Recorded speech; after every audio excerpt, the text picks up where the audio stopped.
You want to sit down? You want to stand up? What do you want to do? I'll sit down. Here we go.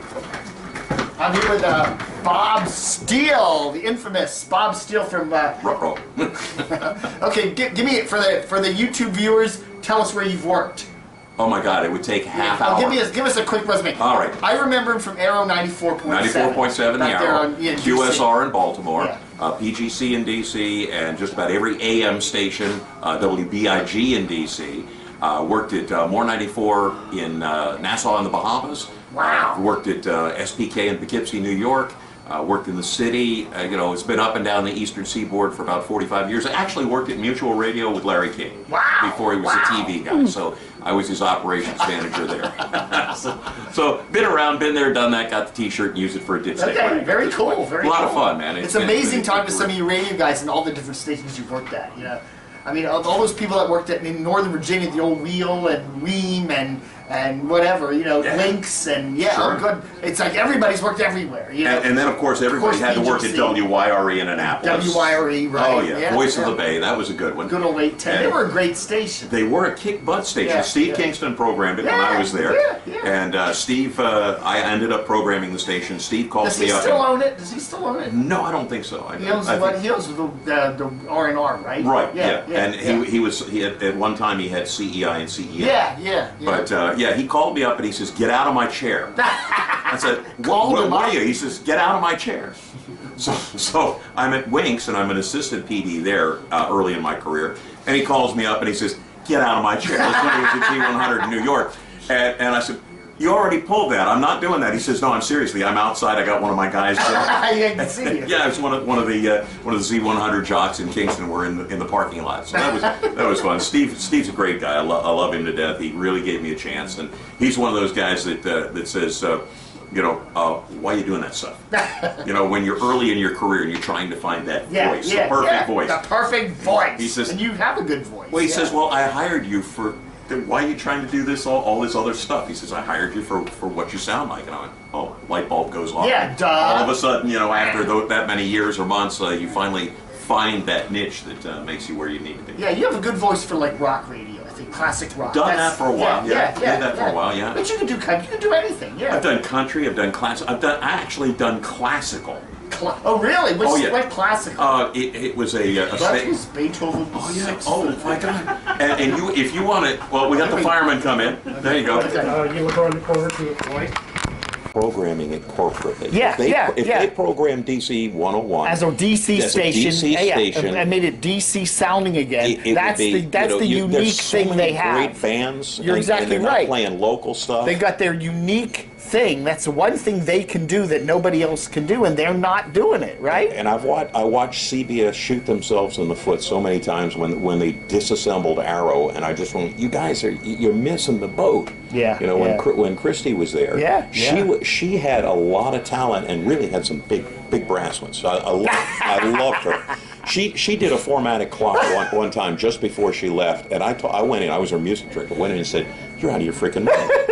What are you doing?" And it was 2 stop sets down at the 35. It's the first one with 35. You went through 1 commercial break, played 2 songs, and she says, "They're not going to hear the second one." So what do you mean they're not going to hear the second one? She says, "We've got 4 quarter hours that you sleep." Yeah. And we dump all the spots down here. I said, "You're out of your mind." And you know what worked? What? And they never heard it. They never heard the second commercial break, and so we essentially ran a full amount of spots, full complement of spots, and people thought we only had 1 commercial break. Yeah. And I stole it. I've used it a couple of places, and it works. She was resoundingly thrumped from the corporate front office and all the corporate consultants about that.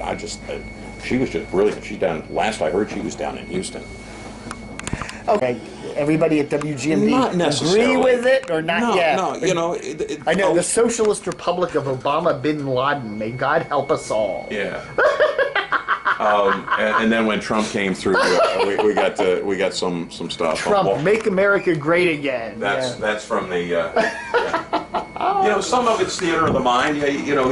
it's like, think about what Jerry Springer did. You know, it's like he's a circus ringer. Yeah, I know. That's what I say. That's freaks. what I say about Fox News. They just the carnival bark, ring barkers. And you know, sometimes carnival. I mean, you have basic subjects that you know are going to, if your phones are dead, you somehow wind that into the topic that you're doing, and it lights them up. So you do local talk, but you do local issues. You talk about the governor, the senators. We talk about all of it. Yeah. You know, we talk about national, we talk about local. Bradley does more in the morning, does more local. He's got a lot of the state legislators, local legislators coming in, talking, explaining what they're doing. I basically come in, look at the headlines, listen to what he's done, and then take reaction from that, and then bring, go like these people thinking kind of stuff. I call it the voice of common sense. And, if the left is got common sense, well, we'll talk about that. If the right's got the common sense that day, we'll talk about that. Okay, yeah. And try and go, can't we just all get along kind of thing. Duke is very, very conservative. And we've got, our news. And he's what now? He's the guy that's on when? He's on after he's on 3 to 6. 3 to 6 after you. Well, actually, no. Rush is. I give Rush the lead in. Yeah, you do the late mornings, right? Yeah, Yeah. The Chris Plant slot. Yeah. And I always thought the stations always picked their craziest guy for the 9 to noon slot. I don't know. It's quite possible. It really seems like they do that. The crazy guy goes from 9 to noon. Quite possible. Yeah, you listen to MAL in DC, and Chris Plant is by far the craziest guy on the station. Yeah. And he gets really good ratings. Even though it isn't drive time, we did pretty well this time around. We did. Now, in a market like this, you don't really, you don't have those massive rush hours like you have in DC and Baltimore and Philly. So I would think your rush hour radio type thing, would be less important here because it's more spread out. Well, right? yeah, and we don't have a time limit on callers. You can, if somebody's got a good point or is making good points. On the other hand, if they're wackadoodles, see you later. And we have a couple. We've got the conspiracy theorists, we've got the local people, we've got the people that are concerned about the world, we've got the globalists, we've got a little bit of everybody because we've got so many retirees from Washington and Baltimore and Philly and Pittsburgh. And, so you have. And they have more time in their day to listen to radio, right? Former government workers, they're not people working, right? We got a guy that calls up from Jersey. And he used to work with Trump in the Taj Mahal, Atlantic City. Atlantic City, and people call up bashing him, and he says, "No, this is what the guy's really like," and he'll tell us. I've got a little Muslim guy that calls up, and there's a big Muslim bash song. He'll call up and he goes, Bob, it's not that way at all." Wrong. Yeah, you're kind of there's some Muslims in India. But he'll call up and he says, this is what it is, and he's a Trump supporter, which is kind of weird. Yeah. And so you've got a real good cross section of listeners, and it's pretty cool because they just you never know from day to day. You've got your regulars as you do on every station, but people will call up from the stream. We get somebody call up from New York, or we get somebody call up from DC or Richmond or Baltimore, and say, "Hey, look, I'm listening to you on the stream, and I just wanted to weigh in on this." I was a Secret Service guy, and they've been doing that kind of stuff for years. They just got caught this time around. So you get that kind of thing. On your personal life, where do you like have an apartment around here, or do you just kind of? My family's had a beach house down in South Bethany for the last since '61. Okay. And I'm hanging out with some friends right now, but as soon as it's not rented again, back in September, I'm back down there. That's right cool. on the beach. Right on the beach. Oh yeah. Wow. Great. Wow. It's great. Yeah. Wow. But most everybody has apartments or houses. Yeah. Very nice. But, this is a great place to work because there's so many cool people here. I mean, I was always, Ocean City guy, and working in all the stations, everybody was down there.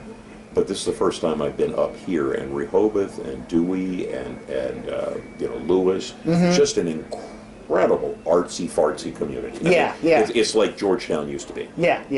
And, there's everything from theater to writers, to painters, to crafters, and if you're into that kind of thing, there's so much talent down here. Right, musicians, incredible musicians, And we put, I do a little out and about Wednesday show that we go out and sell to a couple of different people. And we'll go out and broadcast the show live for 3 hours. And, you know, you've got the usual politicos and the usual public service announcement people and that sort of thing. But I try, you know, once a month I try and get a local artist. Yeah, yeah. Like we had a guy come in and play a couple of songs for us yesterday. And it's just really awesome. Cool. So what's the status of the Fire thing now? And everything's corporate, you know. Yeah. And they say you go into these studios and they've got 5, 6 stations in one building, and you don't see anybody. No, it's all on computers and digital files. I went into Clear Channel up on Rockville Pike. A buddy of mine, Dave. Dave Adler works for him. Yeah, you know Dave. Yeah, I know. And Davey and I go back. I gave him a part-time job at Thunder 107 after he got bumped out. Oh, down in Warrenton, right? Yeah. Well, actually, it was in Manassas at the time. Yeah, Sid Abel owned it. Yeah, and that's when it was first hit the rock and country thing. And Dave and I go back a long ways. And you know, he said, "Yeah, come on down, man. I'll show you around." And there's nothing. Nobody's there. You know, it's like this museum almost of what could have been or what used to be. And it's real sad. Wow. It's just crazy stuff. So is that the pharmaceutical you're on, Grow a Set? Huh? Oh, yeah. We got the Catholic Saint of Beer. Yes, please. 5 times over caffeinated car. That's my buzz line. 5 times over caffeinated radio show. I guess you do drink a lot of caffeine, especially during the morning stuff, What we right? used to do is we made a joke about, you know, you'd throw a bag in the Bonomatic and run it, and then you'd throw another bag and pour that through it, and you'd pour it through 5 times, and then the mud that you ended up with was the 5 times over caffeinated coffee. Yeah. Somebody actually tried doing that once. Destroyed the coffee machine. Completely destroyed it. I thought that's what you wanted. It's a joke. It's a figment of your imagination. But yeah, it's been fun. It's fun. Cool. This is what's so cool about this is it's all local. Yeah. You know, and then you've got the fun, a little bit of the fun still left in radio. Yeah. You know. Yeah. It's news. It's action. People call up and they're pissed off about this or pissed off about that. Yeah. And you know, you really can touch the listeners. Whereas, you know, when you're playing 20 songs and a 200 song playlist, you know, of gold. You're not gonna. Nobody cares. Yeah. I've got an iPad that's got more songs than that. You know, and that's what's you know, unfortunately what radio's gone. And now all the consultants are going local. Yeah. You know, they're seeing the handwriting on the wall, which, you know, only took them 20 years to figure that out. You know, I shake my head. You know, sometimes you just go, guys, we've been telling you this for years. You keep telling us to shut up and be big, and we've been big, and nobody cares. I think in the day and age now where you have streaming and stuff